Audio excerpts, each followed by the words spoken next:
Mikhail Tal, the Magician of Riga, was one of the greatest attacking players of all time.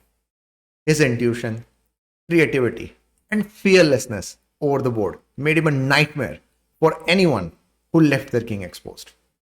In this video, we'll look at some of his great examples, and this is Tal at his best. So let's dive in. Tal has white pieces in this position, and he is playing against Ringo. So Tal started with e4, and black replied with g6. So Tal played d4, both pawns in the center. Now he's continuing with his usual development.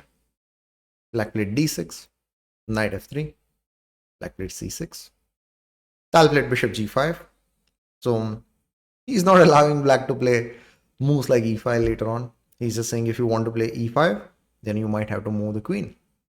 Or if you play knight f6, maybe there might be e5 white himself.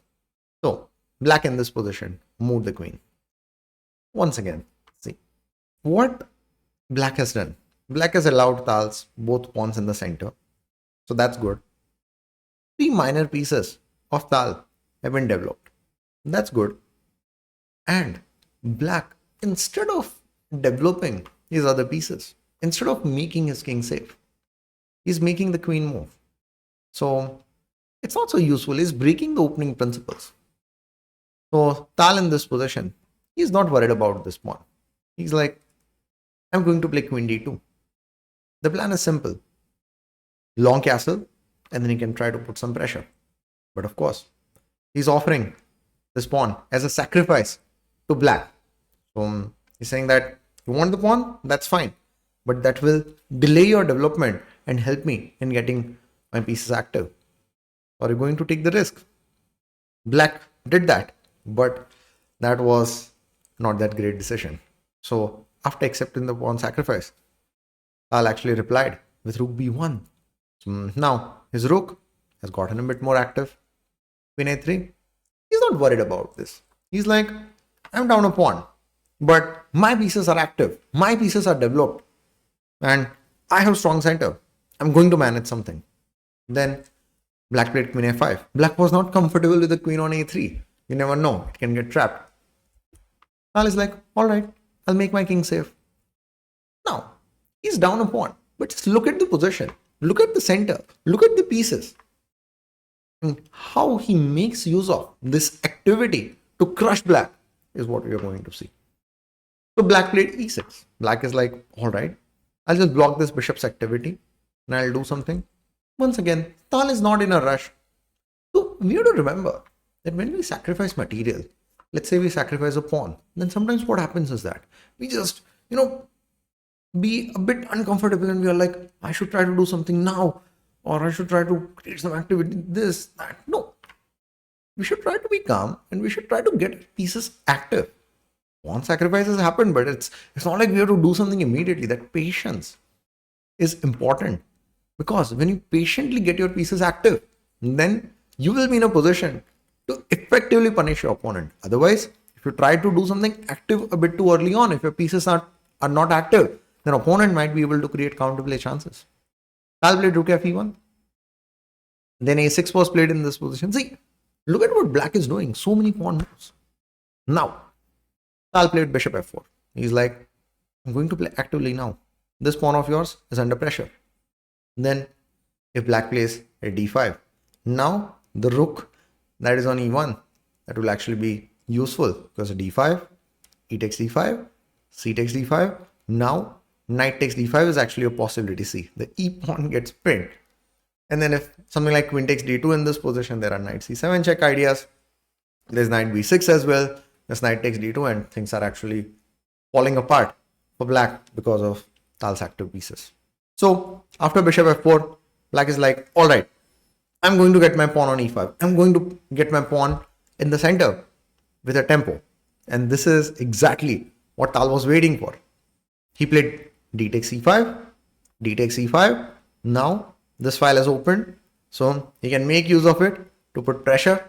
And then in this position, he played a brilliant move. So he played the move queen d6. He's like, you're attacking my bishop, I'm not worried. You take my knight as well if you want. But I'm going to do something because look at that development. Look at that king in the center. And yeah, so let's see what happens next. So in case black plays a bit passively like bishop f8, let's try to remove the queen first. No problem at all. This queen takes e5. This, and then there is knight takes e5. f7 pawn. Because if knight h6, then there can be ideas of bishop into h6, and then knight takes f7 can happen. If not that, then Tal can just keep this position and then just try to play knight f4 and then do something, or even just rook d1 and then get the piece active. So even without the queens, the significant pressure still remains actually. So yeah, he's not worried about black exchanging the queens.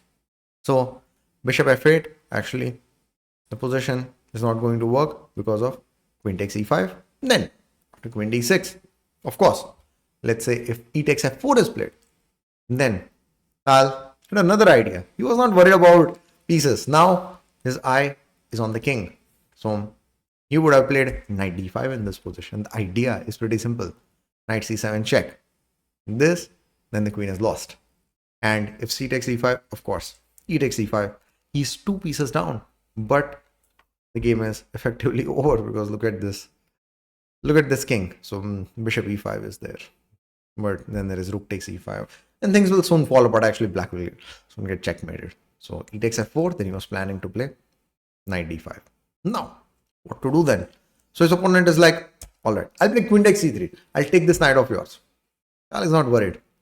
In this position, he calmly plays rook e d1, bringing the rook on the open file as well. So he's threatening the mate on d8.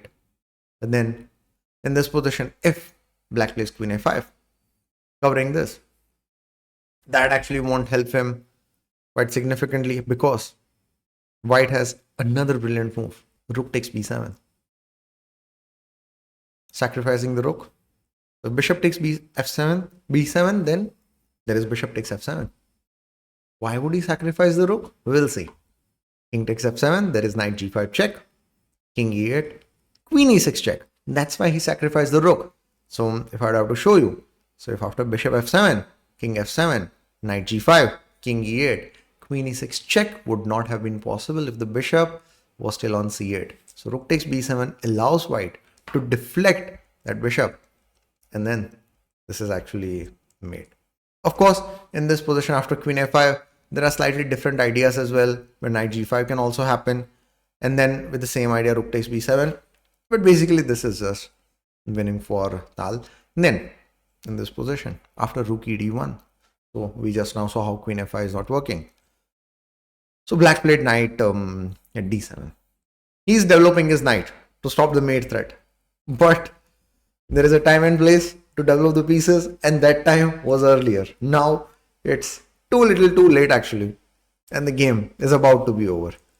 So in this position, Tal played bishop takes f7 check. Then if king d8, then there is knight g5 idea with the idea of mate threat on e6. So in this position, king takes f7 was played. Tal played knight g5 check. King e8 was played. Then he played queen e6 check. And then Tal's opponent actually resigned in this position. The idea being that if knight e7, then queen f7 check, king d7, knight e6 mate. And of course, if king d8 directly, then knight f7 check, king c7, and queen d6 is actually mate. So a really great example in the game of Tal where his opponent actually made number 1, bit too many pawn moves. Number 2, neglected the development and made queen moves to go for the pawn. And then it was after that it was a bit too difficult for him. And then the most important thing of all, Tal made his king safe. Tal kept his pieces active because he knows that he is going to go for attack, but he didn't want to go for attack where his king is still weak, his pieces are not active. He was a bit patient. And then the moment he sensed the opportunity that yes, now my pieces are active, then he played this brilliant move of queen d6. And as we can see in different types of variations, how each and every piece was playing the crucial role in making black's position difficult and helping Tal in winning this brilliant game. Thanks everyone for watching the video, and I'll see you next time.